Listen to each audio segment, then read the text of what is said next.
Yes, hapa na shaka uko vyema kabisa mtazamaji na mfuatiliaji wa channel hii ya Bio Media. Karibu tena kuitazama channel hii kwa siku nyingine tena leo ambayo tuko na story za moto sana. Mimi na official Roslyn mpaka tamati. Cha kufanya ni kusubscribe. Gusa maneno yaliyoandikwa subscribe kwa ajili ya mtu wa kwanza kabisa kupata taarifa za kwetu pale ambako zinakuwa zimeachiliwa hapa kwenye channel hii ya Bio Media. Bana, leo ni story ambayo mwanadada Mange ametoboa siri chanzo cha ugomvi wa Wema Sepetu na mpenzi wake ambaye ni Whozu.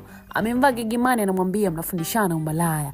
Kwani chimama kafanyaje huko tena? Hii ni moja kati ya story ambayo kiukweli imetembea sana kwa kasi kwa mitandao ya kijamii hivi sasa, na ni kuhusu penzi la mwanadada Wema Sepetu pamoja na Whozu kuwa limevunjika kwa mara nyingine tena. Najua sio mara ya kwanza, ni kama mara ya pili hivi kusikia penzi hili limevunjika kwa mashabiki zao. So mara ya kwanza ama mara kadhaa wakiachana wamekuwa wakirudiana, na ni miezi tu kadhaa imepita tangu walikorudiana Wema pamoja na Whozu kama sikosei hivi, na ilikuwa ni siku ya birthday ya kwake Whozu, na ilikuwa ni mwezi mtukufu, mwezi wa Ramadhani. Wawili hao bwana waliweza kurudiana na maneno yalisemwa mengi mitandaoni.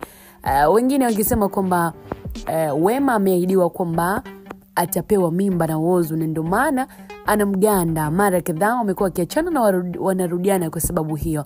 Lakini wengine wakasema huenda Whozu yuko kwa bidada Wema kwa ajili ya umaarufu na mambo kibao ambayo yalisemekana. Sasa bwana, siku ya juzi kushinda jana zimeibuka taarifa mpya kuhusu Wema pamoja na Whozu kwa wameachana kwa mara nyingine tena.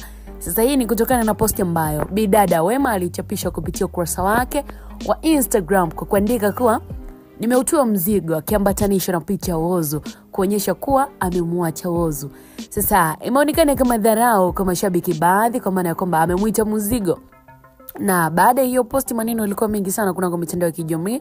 Wengi walihisi kuwa kwa vile ni muda mrefu Whozu hajaachia nyimbo mpya, huenda ikawa inatengenezwa kiki ili tu waweze kupata watu wengi kwa mitandao ya kijamii. Lakini cha kushangaza bana, siku ya juzi hiyo baada ya bidada Wema kuposti hiyo picha akisema umetua mzigo, kulikuwa na party kwenye klabu fulani hivi kule jijini Dar es Salaam, na ilionekana Wema akiwa na mwanadada msanii Gigimani. Wamevalia mavazi fulani hivi ambayo yalikuwa ni nusu uchi. Sasa cha kushangaza, Wema alipofanyiwa interview na waandishi wa habari, alipoulizwa kuhusu jambo la Whozu, alikataa kabisa kujibu, kuonyesha kuwa hana mpango wa kuzungumza chochote.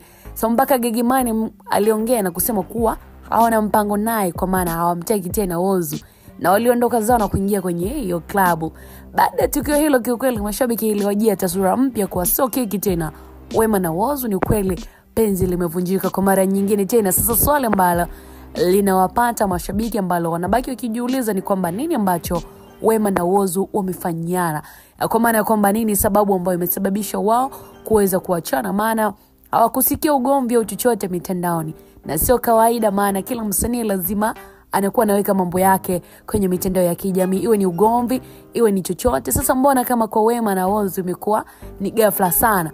Majibu ya mashabiki yamejibiwa na mwanadada Mange Kimambi, although from Marekani, dada wa taifa hapa tuko tunamzungumzia, na kuandika ujumbe mzito sana kwa sanaa mashabiki kwamba Wema na Whozu kitu ambacho kimesababisha kugombana ni kipi. Ameandika hivi kupitia akaunti yake na page yake ya Mange Kimambi. Hapo asema ni jambo la aibu sana kwa mtu mzima kama Wema kufanya mambo ya kitoto kama haya.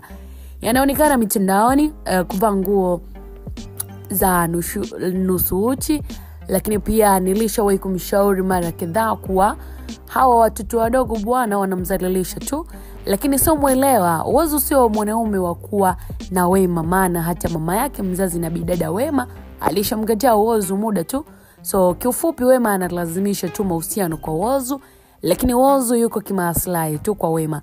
Lakini kwa sasa Wema hana ule upepo wa zamani kwa kila mwanaume akiwa naye lazima awe maarufu. Whozu amekuwa kijionea hovyo tu kwa Wema, maana sasa hivi hata atoe nyimbo mpya haziendi kama zamani. Na nikukumbushe tu kwamba Whozu kwa Wema sio kama alimpenda, ndo alikuwa anamtumia tu ili kuendesha muziki wake, na ndio maana alikuwa akimdanganya tu kila siku kuwa atampa ujauzito. Matokeo yake ni kimya, hamna kitu. Wema so serious, anatia aibu tena sana. Na alimaliza kwa kuandika hivyo mwanadada Mange Kimambi. kuhusiana na kitu ambacho kinaendelea kwa upande wa Whozu pamoja na mpenzi wake ambaye ni Wema Sepetu. Mimi nakuja kwako mtazamaji, mfuatiliaji wa Bayo Media Channel. Nini maoni yako kutokana na hili ambalo linaendelea kwenye Bayo Media? Mawazo yako pengine ni yapi? Unadhani hiyo ndio sababu ya Wema pamoja na Whozu kuachana, kwa maana ya kwamba Whozu alifuata umaarufu tu kwa bidada, lakini sasa hivi Wema upepo umekata yani, na ndio maana wameachana tena? Ukidrop comment yako hapo itakuwa inabamba ile kinoma noma. Endelea kusalia nasi, comment section ni ya kwako kwa ajili ya kuhakikisha unaandika mawazo yako. Sisi tutakuwa tunapita nayo next video kwa ajili ya kuona unalipi la kuzungumza kuhusiana na hilo. Bana, mimi na Fisher Rose, endelea kusubscribe, itakuwa inapendeza ile kinoma noma. Endelea kusalia nasi pia kwa taarifa nyinginezo ambazo tuko nazo tumekuandalia kutoka hapa channel hii ya Bayo Media.